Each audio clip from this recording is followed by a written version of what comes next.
The locals call this Woden's Pool, after the Germanic pagan god who was credited with creating earth, sky, man and woman. The water is the source of the river Lipp, which flows from the spa town of Bad Lippspringe into the Rhine and the industrial areas of the Ruhr Valley. Today, it's a peaceful and prosperous little town, just as it was 60 years ago when Franz and Hilda Kusserow arrived here with their 11 children. What began as a peaceful idyll became an epic battle between good and evil as the Kusserows defied Hitler and the Nazi regime. Franz and Hilda Kusserow were married in 1911, 3 years before the Great War that traumatized Europe. Franz Kusserow fought for his country, but his life and beliefs were transformed. The Kusserow story has been lovingly chronicled by the eldest of the 11 children, Anne-Marie, now aged 78.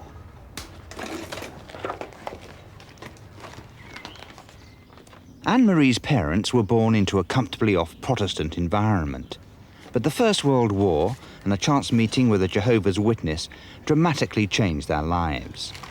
Franz, a post office clerk, and Hilda, a former schoolteacher, became full-time missionaries for the International Bible Students Association. They came to this house on the outskirts of Bad Lippspringe to set up congregations in North Westphalia. No Kusserows live here today, but when members of the family do return, there are vivid memories. Magdalena is the Kusserows' fourth daughter. What are your early memories of this house? Oh, it was so nice. We played here in the garden in this little piece, and then there also we had some trees with apples and some fruits. We had some potatoes, a salad and different things. We played, we danced together, and then they took some flowers, they make a ring on the head. And then we went down with geese to the river, to bring the geese, that they could Swim? No, swim also, yes, and we swim also. You took the geese for a swim? Yes, and on the way they took the grass and they ate and we had many fun.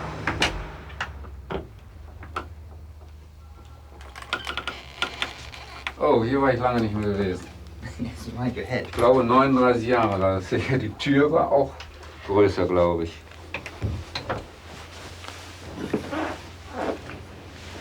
Hans Werner, now 63, was the Kusserows' 10th child.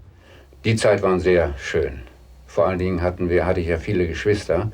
Es war sehr schön, auch bis auf die Schule, das war natürlich schlecht, aber bis ich zur Schule ging, war das sehr schön gewesen.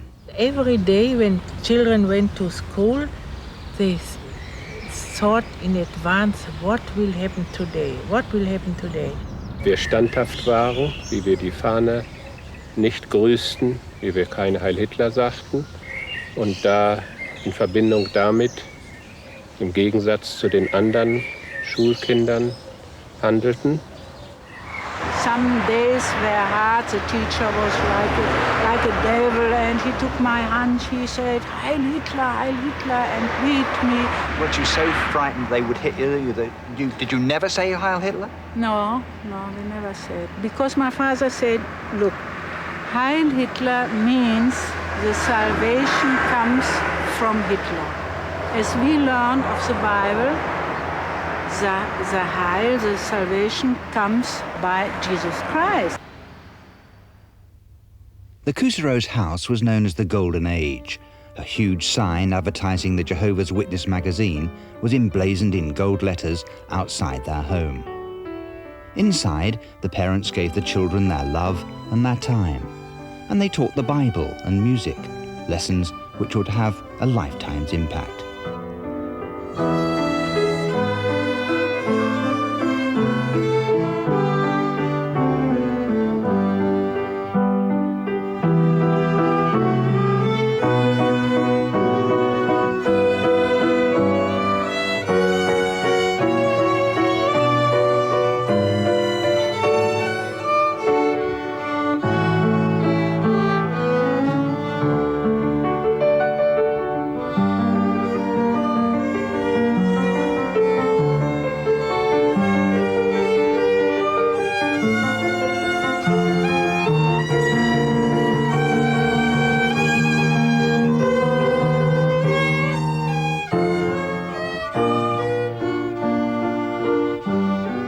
Kuseros, then and now, firmly believe the creed of the Jehovah's Witnesses, that our world, now influenced by Satan, will soon be transformed into the 1,000-year reign of Christ promised in the Bible.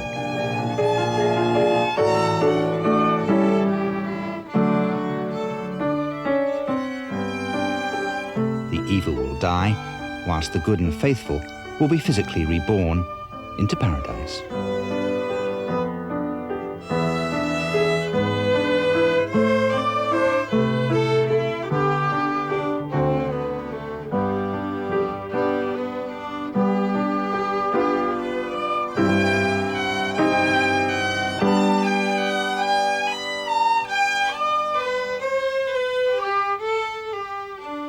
I was from morning to the evening visiting people who like to know what the Bible says about preaching work or missionary work. They like to receive me. Much of the literature distributed by the Kuseros came from the Witnesses' headquarters in New York. In Germany, the Witnesses were a very small sect of just 20,000 people, and yet Hitler saw the movement as a rival ideology to the Nazis. So he set out to seize their literature and wreck the organization. So where were the books and the literature? Where was it? Here also, from there. Under the stairs? Yes, there, from there, and also Up here. upstairs. And how many times did the police come to the house? Oh, many, many times. And they hid them here? Hier, yes. Hier waren die Steine. Hier war Boot. Or under the eaves? Yeah, on the roofs.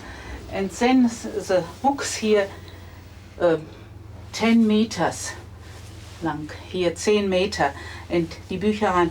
Und dann haben wir die Steine reingelegt und Spinnweben rüber getan, hier. Und hier war ein Balken und nochmal ein Balken, muss man ganz vorsichtig gehen. They came, how many times did you say? 18 times. 16, 17, 18 And they always searched in this area? have not found the books. The Nazis weren't easily dissuaded. The Golden Age sign on the Kuseros' house was blacked out. But although the Witnesses had been officially banned, the family maintained their religious activities in secret. She said, Magdalena, you go behind 3-4 meters behind me, you carry the Bible, that I have nothing in my hand. And she spoke with the people. And there were one man, I don't know, was he was a stranger, he didn't belong to Bad Lippspringe. And he denounced us, he called the police. In 1936, the first time my mother was arrested to Paderborn.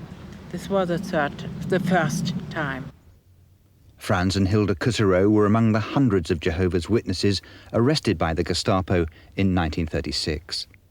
They were briefly reunited in 1937 when this last complete family photograph was taken. Later that year, their son Siegfried died in a swimming accident. His death signalled the end of the idyll.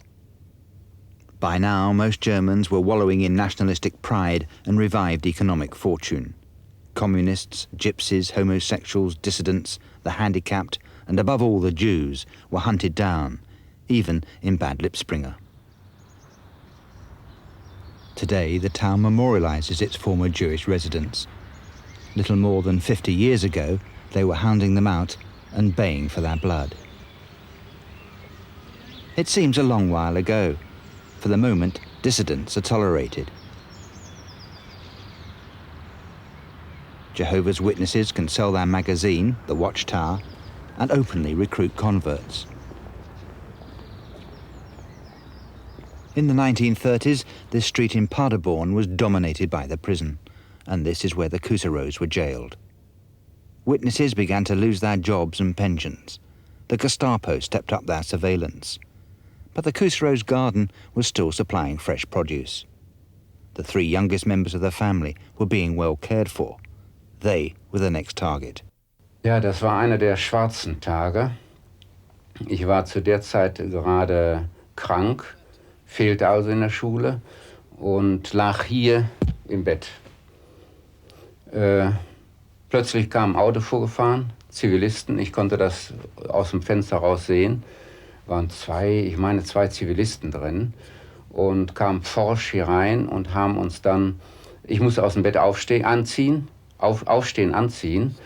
und haben uns dann, wollten mich da mitnehmen. Da ich aber krank war, hat man zunächst erst gezögert, hat überlegt, ich musste dann mitfahren zum Arzt, rein pro forma, ob ich mitfahren konnte. Von da aus wurden dann meine Schwester und mein Bruder aus der Schule geholt und dann sind wir losgefahren. Denn wir wurden aus der Schule herausgeholt. Mein Bruder, der war ja krank, wurde aus der Wohnung geholt und wir fuhren gemeinsam mit den 2 Polizeibeamten nach Dorsten in das Erziehungsheim. Ich kann mich natürlich noch gut daran erinnern, wie ich mich übergeben habe, also gebrochen habe auf die Jacke des Polizisten. Und er hatte Mühe dann, als der Wagen anhielt, die Jacke wieder reinzubekommen. Hatte also Probleme damit. Und dann ging die Fahrt weiter nach Dorsten in das Erziehungsheim.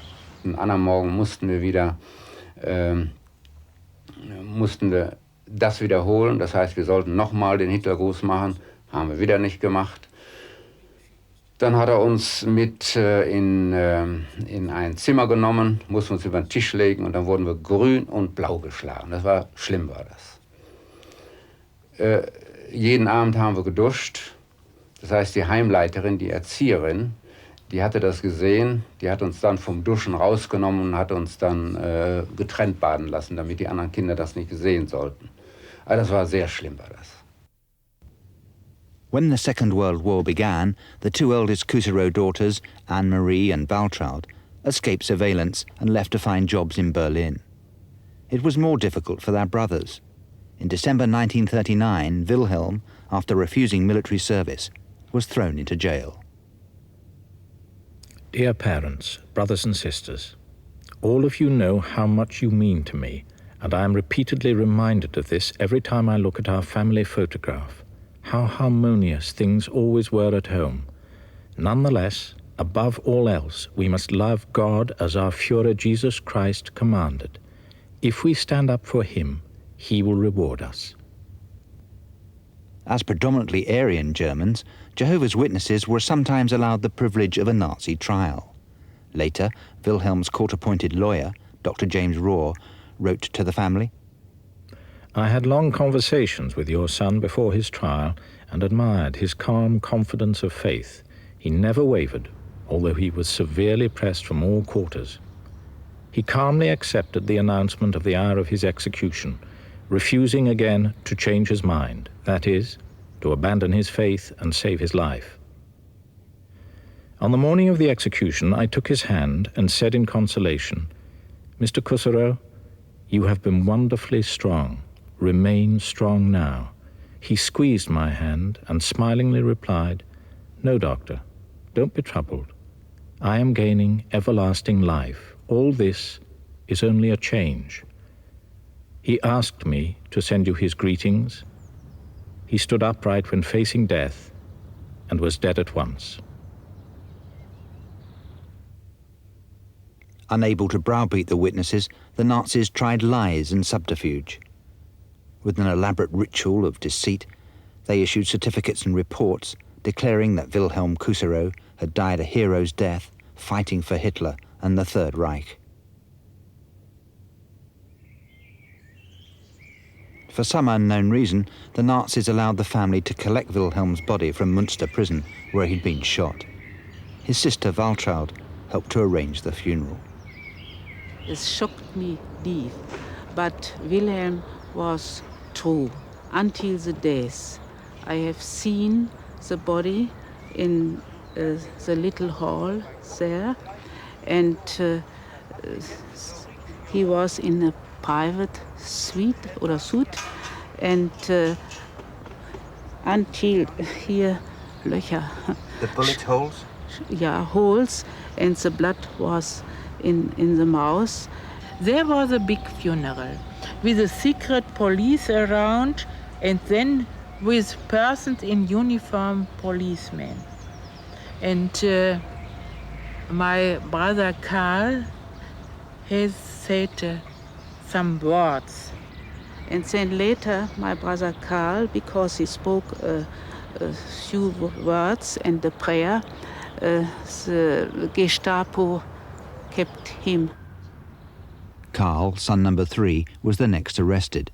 He was brutally tortured in Dachau and Sachsenhausen concentration camps. In April 1941, the Gestapo swooped again. After a brief release from jail, Franz and Hilda Kuserow were re-arrested, as were their daughters Hildegard and Magdalena. Nazi tenants took over the house that once proclaimed the dawning of a golden age. The Kuserows were sent to concentration camps where the witnesses were forced to wear distinctive insignia. The Jews wore a yellow star, the witnesses a purple triangle. When we went through the concentration camp, we saw this purple triangle. Then I knew there's my sister. I said, "Hello, sister, how are you? What's your name? Where you come from?" The witnesses fared better in the camps than many prisoners. Absolute conviction in their faith and strict discipline helped their morale. Soon, Magdalena was joined at Ravensbrück by her mother and her sister, Hildegard. I saw my mother. I was so happy, and she told me everything. She was happy, and it was really good because I had swollen arms. I couldn't walk. I couldn't dress myself because of this sickness. It was rheuma or something. And my mother, she dressed me. She made my hair. Despite the evil and hardship at Ravensbrück, Frau Kuserow kept her faith. Her son Wilhelm had given his life for the faith, and younger brother Wolfgang, when called for military service, showed true Kuserow defiance. I was brought up as one of Jehovah's Witnesses according to God's word contained in the Holy Scriptures. The greatest and most holy law he gave mankind is, "You shall love your God above all else and your neighbor as yourself." Other commandments read, "You must not kill." Did our Creator have all this written down for the trees? Just as Jesus Christ and his disciples were persecuted, so are God's people also persecuted today. I know for sure that if Jesus Christ were to live on earth today, he would be persecuted just as he was then. Wolfgang was beheaded on March the 28th, 1942. The night before, he wrote, "My dear parents and my dear brothers and sisters, I shall leave you as your third son and brother early in the morning. Be not sad. The time will come when we shall be together again. Those who sow with tears will reap with joy." In James chapter 1 verse 12 it says, "Blessed is the man that endures temptation, for when he is tried, he shall receive the crown of life, which Jehovah has promised to them that love him. In this faith and in this conviction I go from you, your son and brother, Wolfgang."